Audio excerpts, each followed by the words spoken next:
Nah, keutuhan jiwa tadi semuanya nanti namanya self. Self ini jiwa yang utuh, terkontrol, ideal, lengkap. Itu namanya self.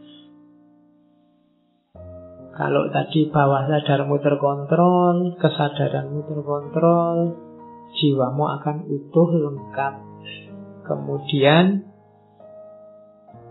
mengalami namanya self-realization, realisasi diri. Membentuk ideal-ideal. Nah, proses menuju self yang ideal tadi namanya individuasi. Proses menuju individu yang lengkap namanya perkembangan kepribadian. Realisasi diri. Jadi, pahami dirimu ternyata punya potensi macam-macam dan banyak, wujudkan itu. Itu membentuk pribadi yang utuh, namanya self. Prosesnya namanya individuasi. Saya agak cepet ya. Terus tahapnya, ada tahap anak-anak, ada tahap remaja, ada tahap paruh baya, ada tahap tua. Ini sebenarnya ada batas umurnya. Tapi kadang-kadang ada orang yang sudah tua masih bergaya anak-anak, belum mateng, atau ada yang masih anak-anak kok rodok mateng. Nah, yang pertama childhood ini anak-anak. Anak-anak ini potensinya masih utuh, cuma kesadarannya rendah.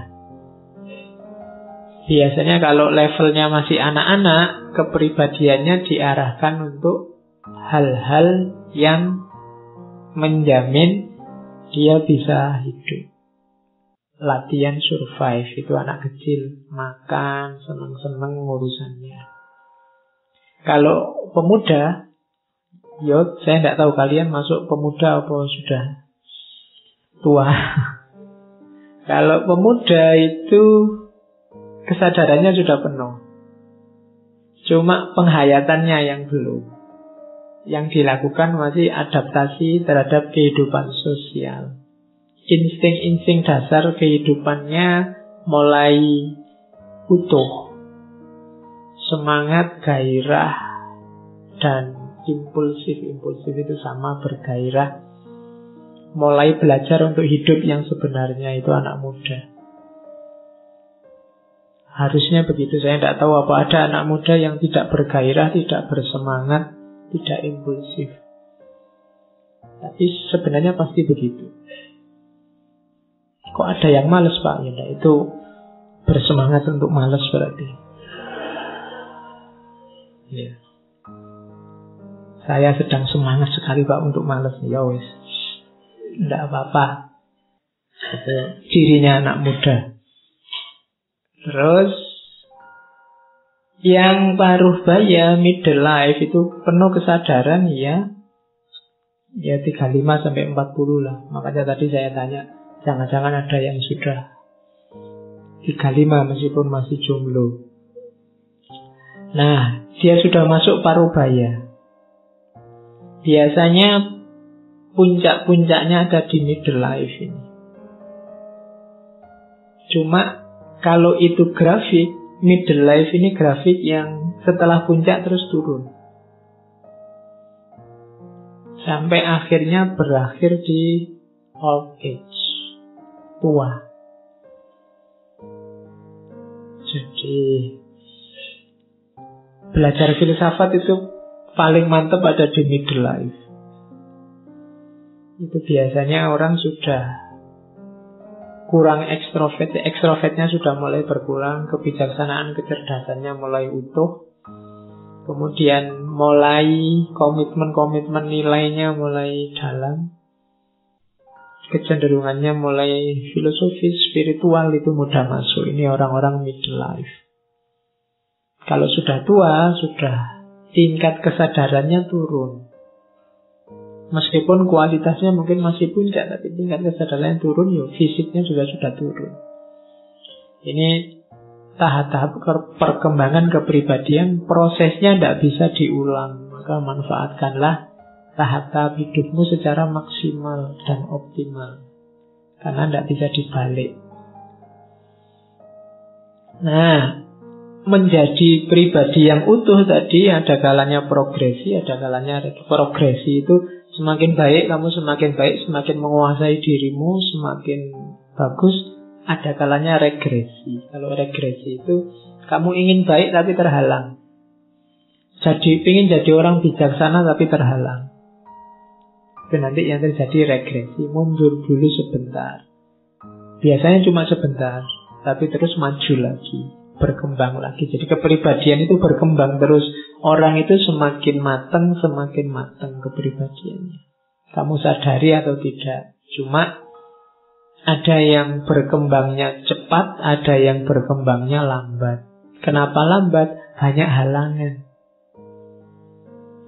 Macam-macam mungkin halangan kamu serba pragmatis hari ini, halangan cari uang, halangan. Nah, itu kan halangan untuk kematangan kepribadian.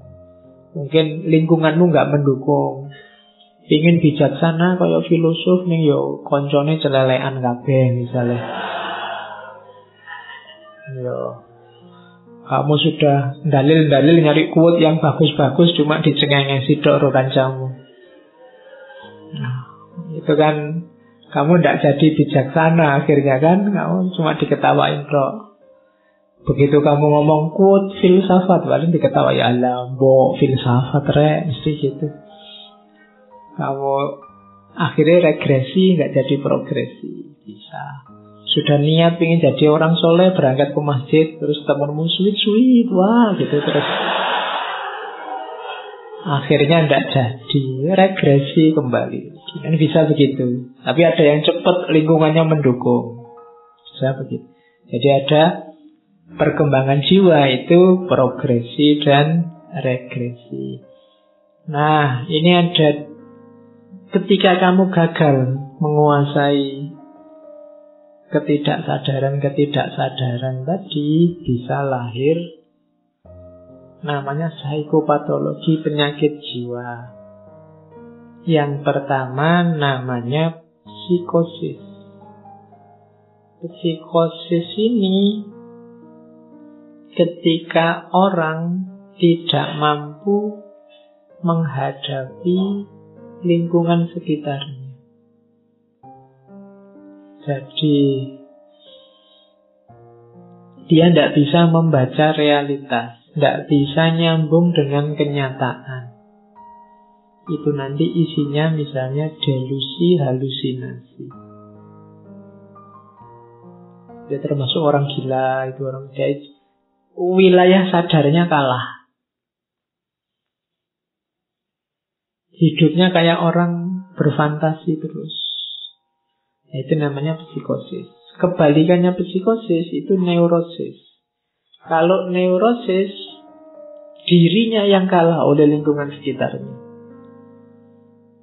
Jadi keinginan-keinginannya semua dikalahkan oleh situasi sekelilingnya. Itu namanya neurosis. Ada ketidakseimbangan. Jadi misalnya fobia, depresi itu kan kalah oleh lingkungan sekitarnya. Jadi ada orang yang tidak bisa menghadapi lingkungannya, ada orang yang kalah oleh lingkungannya. Dua-duanya termasuk jenis sakit jiwa. Itu butuh psikiater. Nah, di antara yang dilakukan oleh psikiater, gaya psikoanalisis sama kayak Freud adalah yang digarap antara lain mimpi.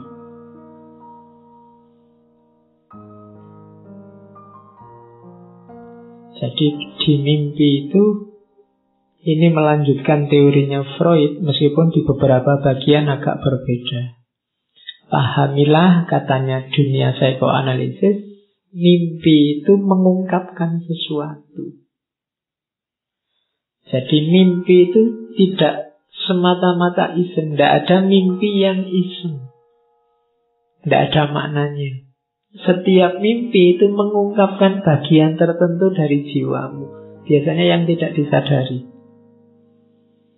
Ya karena dia muncul dalam kondisi kamu tidak sadar. Misalnya ketika sudah lama kamu tidak ingat sama mantanmu, tiba-tiba dia hadir di mimpi.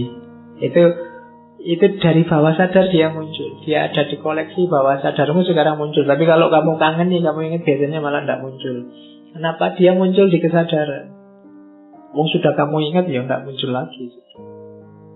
Itu biasanya. Jadi mimpi itu biasanya, yaitu bahasanya metafor. Makanya harus dipahami, ditakwilkan. Setiap mimpi, kamu jangan menakwilkannya, jangan ini. Kan kadang-kadang kira-kira mau terjadi apa, Pak? Tapi pertanyaannya, ini mengungkapkan bagian jiwamu yang mana? Ini tentang apa dalam hidupmu, mimpi itu? Ada yang bawah sadar isinya apa kira-kira dari mimpimu itu? Nah, itu maunya psikoanalisis. Jadi mimpi itu bahasa yang harus kamu ungkap, karena dia mengungkapkan sesuatu.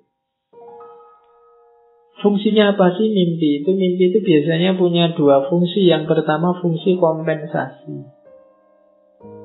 Fungsi kompensasi itu dia mengoreksi bias-bias dalam pikiran sadar. Kita berpikir itu kadang-kadang ada banyak keliru-kelirunya, cacat celahnya, bias-biasnya yang kita tidak sadar. Ini biasanya terus diluruskan lewat mimpi. Atau sifatnya retrospektif. Retrospektif itu tentang masa lalu, pengalaman kemarin. Atau prospektif. Prospektif itu visi untuk masa depan. Kemudian cara menginterpretasinya, sambungkan dengan sejarah masa kecil, hubungkan dengan kompleks-kompleks tadi yang saya bilang tadi, yang contohnya ibu tadi. Itu namanya free association. Jadi hubungkan dengan asosiasi bebasnya. Yang kedua, luaskan. Luaskan itu, kalau tadi yang free association kan orangnya, kalau diluaskan lihat lingkungannya. Jadi kalau kalian tiba-tiba ada orang depresi, stres, tanya, saya kok mimpi ini ya, itu bisa kalian masuk ke asosiasi-asosiasi sejarah hidupnya waktu kecil atau lingkungan sekelilingnya. Cuma ini saya menjelaskannya sangat cepat karena butuh teknik tersendiri biar kalian nggak nyoba nanti keliru-keliru. Jadi ada tekniknya untuk psikoanalisis. Yang kuliah psikologi pasti nanti belajar teknik untuk mengobati jiwa lewat mengungkap makna mimpi. Ini ada teorinya sendiri.